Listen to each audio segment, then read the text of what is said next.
Gameweek 32 Plus is still underway, but here's an early look at 3 players who've been added to the watchlist as future transfer targets after impressing since the restart. A Danny Ings brace secured Southampton's 3-1 win over Watford on Sunday, with the forward massively overperforming his 0.2 expected goals figure for the game. He scored with each of his 2 goal attempts, only one of which came from inside the box.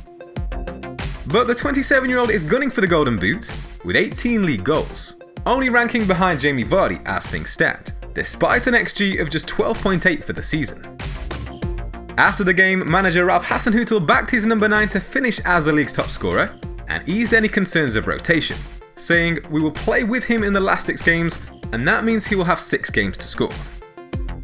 But with some of the league's strongest defences up next for Southampton, it may be wise to hold off from investing until those final 3 matches, which come against Brighton, Bournemouth and Sheffield United. Since the restart, no player has amassed more FPL points than Riyad Mahrez. Amongst midfielders, only Richarlison, Martial and Keenan Davis have fired more than his 5 shots in the box, and only Pulisic and Martial can better his 2 big chances.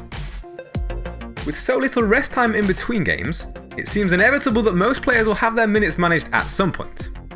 So a key strategy for these final games could be to transfer in players who were rested in their most recent match, in anticipation that they'll be restored to the starting lineup for the following match. For example, if the Algerian were to only make a cameo against Liverpool on Thursday, that would make him a more appealing target ahead of Gameweek 33 Plus. Man City have a very favourable run until the end of the season, welcoming Newcastle, Bournemouth and Norwich to the Etihad. Christian Pulisic was forced off with a knock in the FA Cup win over Leicester, but Lampard is hopeful that it won't be anything that puts him out. The winger has started well since the restart, with goals in each of his 2 league appearances and strong underlying numbers to match. On a per 90 minutes basis, amongst players with at least 60 minutes played, his average of 2.9 shots on target is a league best, while only Martial can better his 2.2 big chances.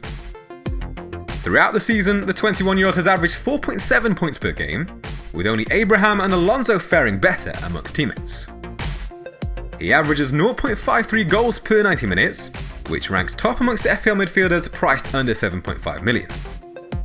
Chelsea remain motivated by their battle for a Champions League place, and have 4 very winnable games up next, against Watford, Crystal Palace, Sheffield United and Norwich.